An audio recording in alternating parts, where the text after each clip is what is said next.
થઈ હતી જેમાં એક ટોપિક હતો વોલ ઓફ ડિફેન્સ. એટલે હવે ખેડૂત હોય તો એ ખેતરમાં આજુબાજુ ચારે બાજુ કાં તો ફેન્સિંગ લગાવે કાં દિવાલ બનાવે. એ કેમ બનાવતો હશે કે બહારના કોઈ જંગલી પ્રાણી હોય, ભૂંડ હોય, એવું બધું અંદર ઘૂસી ના જાય, કે કોઈ ચોર હોય અંદર ઘૂસીને એનું ખેતર કે બગાડી નહીં જાય. હવે આપણો ભારત દેશ છે, ગુજરાતથી લઈને વેસ્ટ બેંગોલ સુધી એ બોર્ડર છે, 15,000 કિલોમીટરની બોર્ડર છે. હવે બધી જ જગ્યા ઉપર આજુબાજુ તમે દેશો જો, પાકિસ્તાન છે મોટા મોટા આપણો મિત્ર, જે કશું ને કશું ટાયપ કરતો હોય અંદર ઘૂસીને આપણને કશું હળીઘંચા કરે, પણ આપણી બોર્ડર પર યુવાનો સૈનિક એવા કે જે એ લોકોને અંદર કોઈ દિવસ આવવા નહીં દેતા.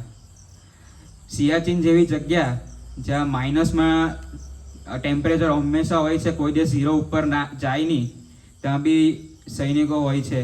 થાર એવું એક રણ જ્યાં કોઈ દિવસ 40 ડિગ્રી નીચે જતું ના હોય, એવી જગ્યા પણ સૈનિકો આપણા દેશની રક્ષા કરે છે.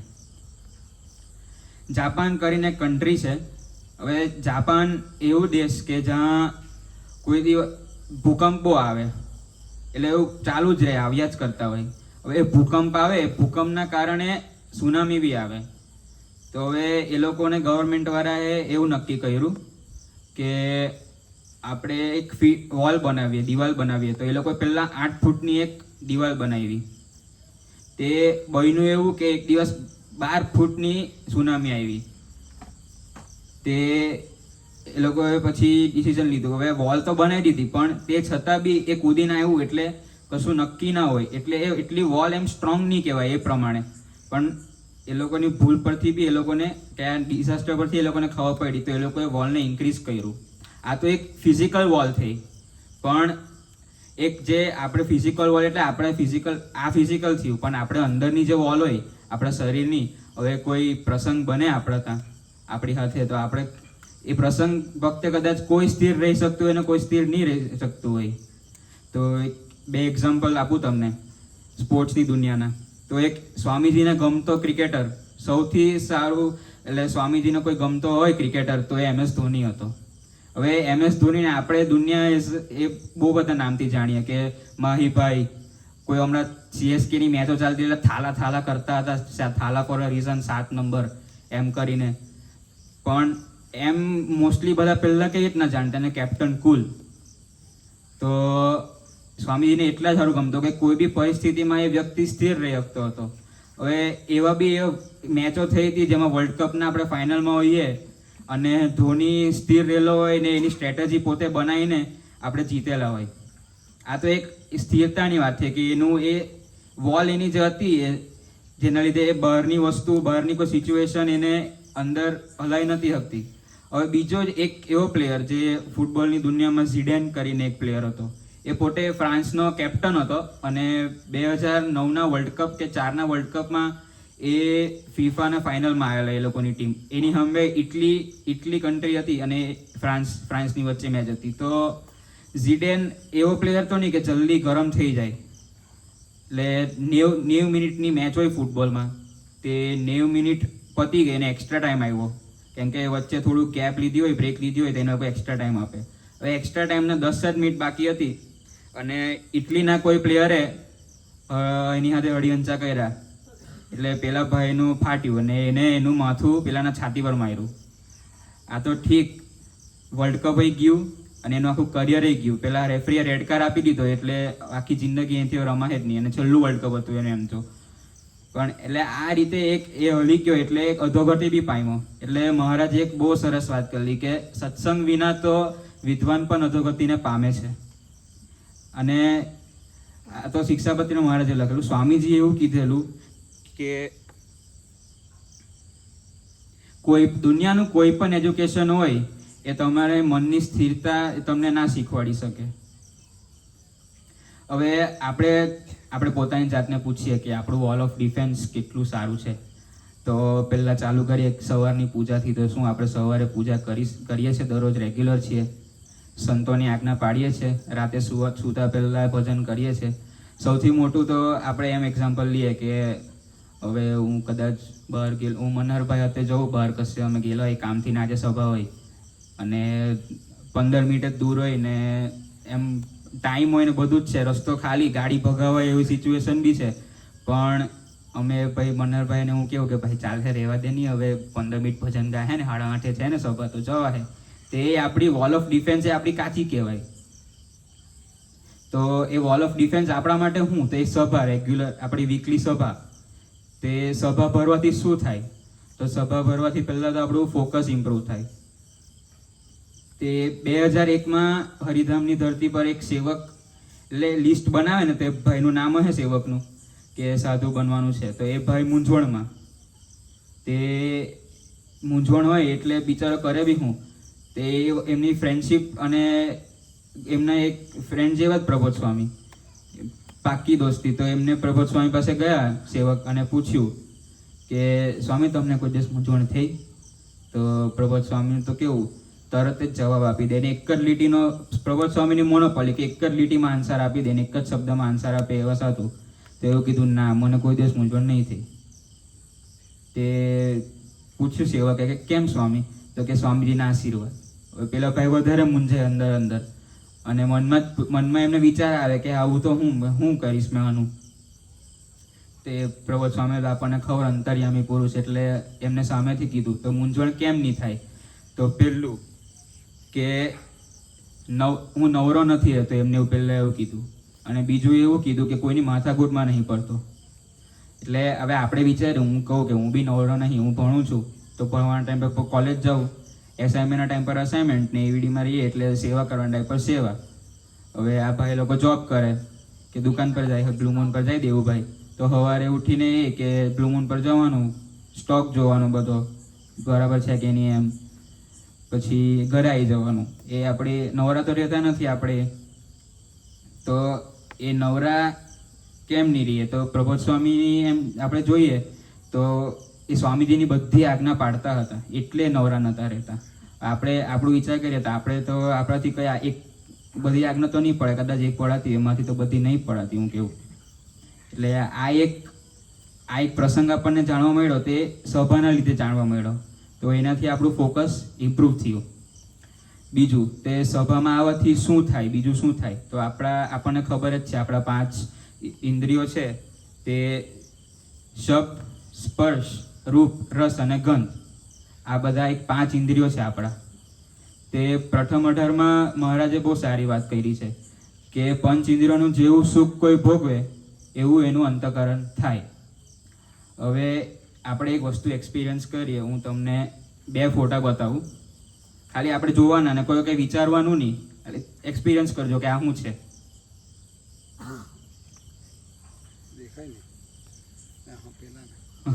એટલે આ તમે જો તો તમને શું વિચાર આવે? કોઈ અંદર અંદર જ વિચાર લેજો, અને આ વિચાર આ જો, અને પછી તમને શું વિચાર આવે? આ પહેલો ફોટો જે મેં તમને બતાવ્યો એ ગ્લાસ છે. હવે આ ગ્લાસમાં તમે કંઈ બી ભરી શકો, પાણી હોય કે જ્યુસ હોય, પણ આવો ગ્લાસ એક આપણા મગજમાં બેસી ગયેલું કે પીવા માટે જ હોય ખાલી, એટલે આપણને પીવાના વિચાર જ આવે. એટલે એક સ્પર્શ થયો, આપણને દ્રષ્ટિ થઈ, એટલે આપણને એક ખરાબ વિચાર આવે. એ ખરાબ વિચાર જ કહેવાય. હવે આ માળા છે તો આપણને સારા જ વિચાર આવે. કોઈને એવું નહીં થાય કે માળા કોઈને છૂટી મારો, એવું તો વિચાર ના આવે. ભજન કરવાનું જ મન થાય કે ભાઈ હાથમાં પહેરો, ગળામાં પહેરો, એટલે ખોટું કામ તો માળાથી તમે કરવાના નથી. એક રામાયણનો પ્રસંગ એક બહુ આપણને ખબર છે કે રામાયણ પત્યું, રામ ભગવાન જીતી ગયા, પછી એ લોકો તરત તો નીકળી નહીં જાય, એટલે વિભીષણ લક્ષ્મણને લઈ ગયા હશે બધું બતાવવા માટે, નગરીને બધું. તો છેલ્લે રાવણના સિંહાસન બાજુ ગયા તો લક્ષ્મણને થયું કે બેસ્યા આના ઉપર. તો જેવા બેઠા એવા તરત બોલ્યા કે માય નાખો બધા રામલાને, એવું બોલ્યા. આટલો તો રાવણનો પ્રકોપ હતો, આટલા વર્ષથી એ સિંહાસન પર બેસતો હતો. તો વિચાર કરો, એ બેહીને એને શું કર્યું હે કે લક્ષ્મણજી ખાલી બેઠા અને એને આવું બોલવાનું મન થયું. તો એક સ્પર્શ થયો. આ બીજું આનું સોલ્યુશન આપતા ભગવાન સ્વામિનારાયણે પ્રથમ 18માં એવું કીધું છે કે જેમ ભૂંડાને યોગે કરીને જીવની બુદ્ધિ ભ્રષ્ટ થાય છે, તેમજ પરમેશ્વર અથવા પરમેશ્વરના સંત તેને યોગ કરીને જીવની બુદ્ધિ સારી થાય છે. અને જીવની બુદ્ધિ ભ્રષ્ટ હોય તો પણ ભગવાન અને સંતના શબ્દને સાંભળવે કરીને ઉત્તમ થાય છે. તેમજ એમને સ્પર્શ કરીને પણ મતિ ઉત્તમ થાય છે. અને તેમજ મોટા સંતને દર્શન કરીને પણ પવિત્ર થાય, તેમજ તે મોટાની પ્રસાદી છે તેને જમવે કરીને પણ પવિત્ર થાય છે. આણંદનો એક યુવક એ 11મા ધોરણમાં આવ્યો. હવે એને કશું ખ્યાલ નહીં, કેમ કે એ વખતે 2004ની વાત, 2004, હા, તે એ યુવકને કશું ખ્યાલ હોય નહીં, એટલે એને બધા મિત્ર જોડે નક્કી કરીને 11મામાં સાયન્સ લીધું. હવે ખબર પડે નહીં કે આગળ જતાં ભણ્યો ખરો ભાઈ, તો રિઝલ્ટ આવ્યું તો ફેલ તો થયો, પણ પેલું કેવું સ્કૂલની એક પેલી વહેલી કે નહીં પાસ કરવો જ પડે, મોકલવો જ પડે, નહીં તો નામ બગડે, એટલે 12મામાં મોકલ્યો. હવે એ ભાઈ 12મામાં તો આવ્યો ખરો, પણ 12મામાં ફેલ થયો. એ 12મામાં ફેલ થયો એટલે ખબર પડે નહીં શું થાય, એટલે એક કોઈક સત્સંગી દીકરા જોડે એમનો કોન્ટેક્ટ થયો. આણંદનો જ દીકરા હતા, એટલે એમને કીધું કે તું એ વિડીયો આવ સભા પર, એમ કર તેમ, અને આનંદ સ્વામી જોડે મળાવ્યા. તે દીકરો પહેલી વાર સભા ભરવા આવ્યો, તે સભા ભરી કરી, પછી પૂછ્યું કે આ કોણ, આ મૂર્તિ કોની, આ કોની, એટલું બી એને ખબર નહીં. પછી ધીમે ધીમે ભાઈ ભરતા થયા ને 12મું પાસ તો કર્યું એમને બીજી એક્ઝામમાં. હવે મેં એક તમને વાત પૂછું, હવે કોઈ વ્યક્તિ જે 12મું પહેલી વાર પાસ નહીં થયેલું હોય ને બીજી વાર એક્ઝામ આપીને પાસ થયેલું હોય, એનું તમે કેટલા એક્સપેક્ટ કરો કોલેજની અંદર? બહુ બધો 5-6 CGPA. એ છોકરો તમે માનશો નહીં, કોલેજમાં પહેલો નંબર આવ્યો ને યુનિવર્સિટીમાં 4થો નંબર આવ્યો એનો, ખાલી સભા ભરવાથી. અને એવું કે આપણે એવું કહી શકીએ કે આપણી માટે સંતોની અને પ્રબોધ સ્વામીની અને સ્વામીજીની જે આજ્ઞા છે એ જ આપણા માટે ઉપાસના. અને ખાલી આજ્ઞા પાળવાથી તમે સભા ભરો છો અને આટલું થાય છે, તો બીજું શું શું થાય છે? બીજી એક સ્વામીની વાત છે કે પંચ મહાપાપનો કરનારો હોય તેનું પ્રાયશ્ચિત શાસ્ત્રમાં કહ્યું નથી, તો પણ આ સભામાં દર્શન કરે તો તેના પાપ ટળી જાય. આપણે તો બેસીએ છીએ 1.5 કલાક અહીંયા, તો દર્શનની વાત જ હોય. આપણને તો કાનમાં પેલું જાય છે, સાંભળીએ છીએ, વાગડતા બી હોઈશું આપણે તો ગઈને, તો આ તો દર્શનની જ વાત છે ખાલી. તો પણ આ સભામાં દર્શન કરે તો તેના પાપ ટળી જાય. કેમ છે? આ સભામાં ભગવાન છે, સાધુ છે અને સર્વે છે.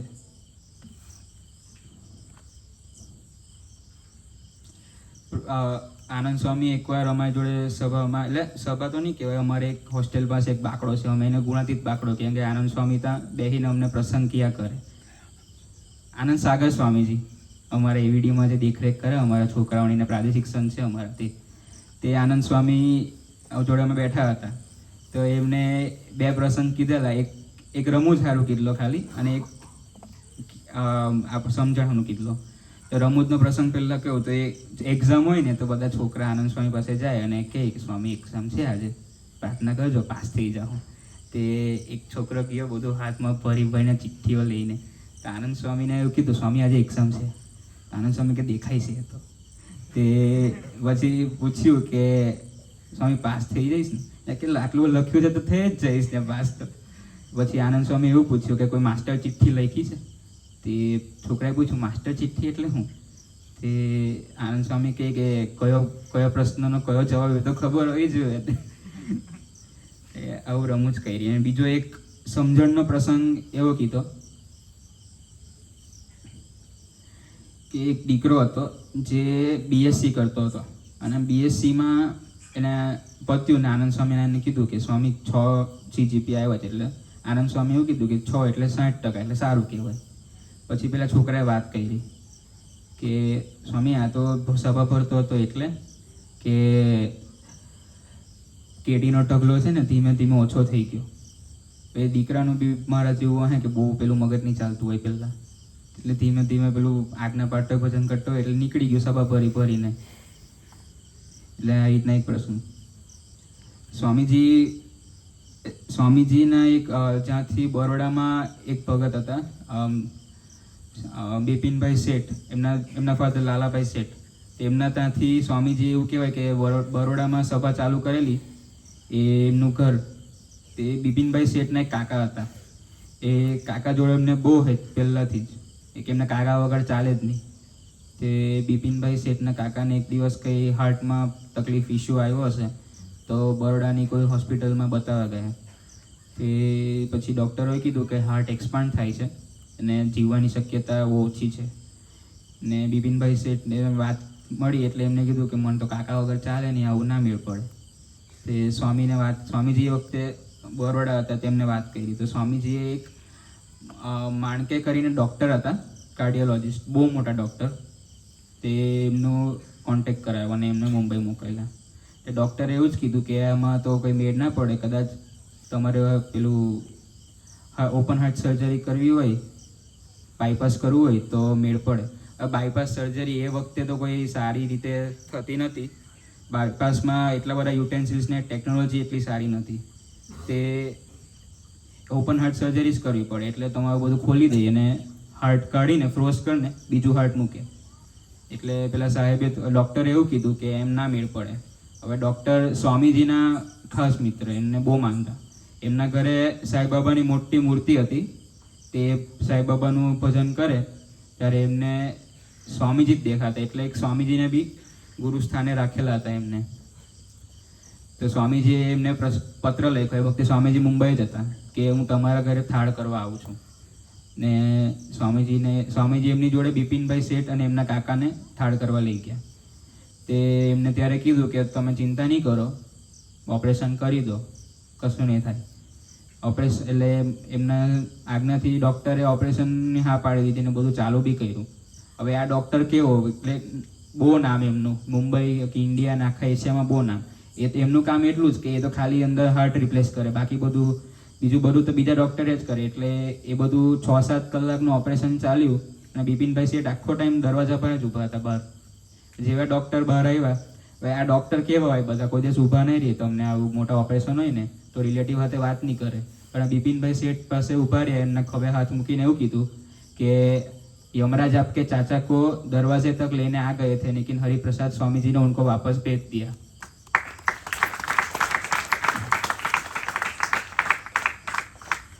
એટલે પછી ઓપરેશન થઈ ગયું સારી રીતે.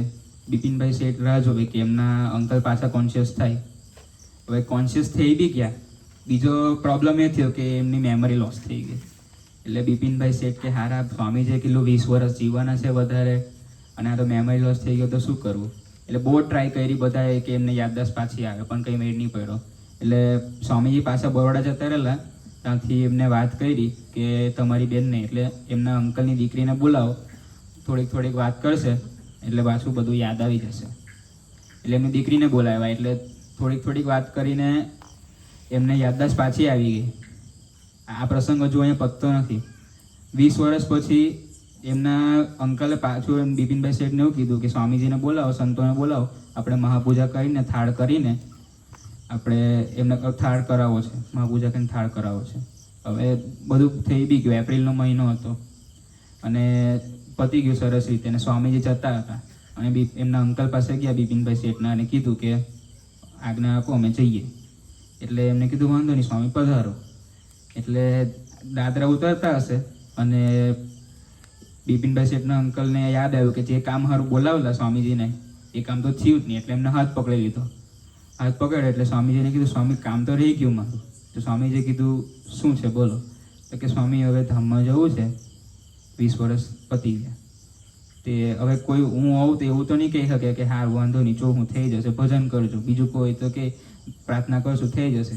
સ્વામીજી પોતે મહારાજ એટલે કીધું વાંધો નહીં, ગોઠવી દઈએ. એટલે પછી પૂછ્યું કે ક્યારે જવું છે બોલો. એપ્રિલમાં રામનવમી આવતી હતી. એટલે સ્વામીજી કીધું રામનવમી પર ફિક્સ.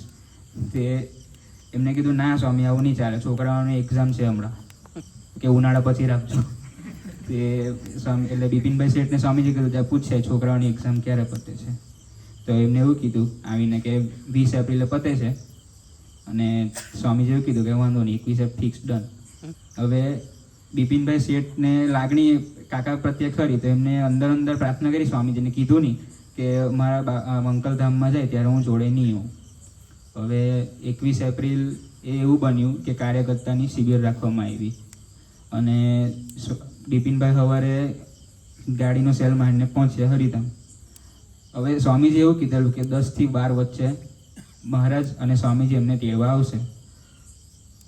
સ્વામીજીએ 11:30 બાજુ ધૂન ચાલુ કરાવી. મૈત્રી સ્વામી પર કોલ આવ્યો હશે એમના ઘરેથી કે ધામમાં ગયા એમના બિપિનભાઈ શેઠના અંકલ, અને ઈશારો કર્યો એમને અને ઘરે ગયા. આ એમને કેમ થયું હતું, કેમ કે પોતે સત્સંગમાં તો હતા જ પણ સભા બી ભરતા હતા, અને એમના પર મોટી કૃપા હતી કે સ્વામીજીએ એમના ત્યાંથી સભા ચાલુ કરી અને એમને બિપિનભાઈ શેઠે બી અને એમના ફાધર એમને બી ખાસો એવું સત્સંગમાં ભાગ ભજવેલો હતો. તો આ એક વોલ ઓફ ડિફેન્સની મેં વાત કરી જે આપણી સભા છે. આ તો હજુ બહુ બધા અંદર ટોપિક છે પણ આ એક ફોકસ ઇમ્પ્રૂવ કરે આપણે પંચ ઇન્દ્રિયોની વાત કરી મેં, અને એક આજ્ઞા જે આપણે પાડીએ કે દરરોજ વીકલી સભા તો ભરવી જ છે, પ્રાણ જાય પણ સભા ના જાય, એક વાતને આપણે આજે એક સંકલ્પ આપણે સ્વામીજીના ચરણોમાં મૂકીએ. એ જ પ્રાર્થના.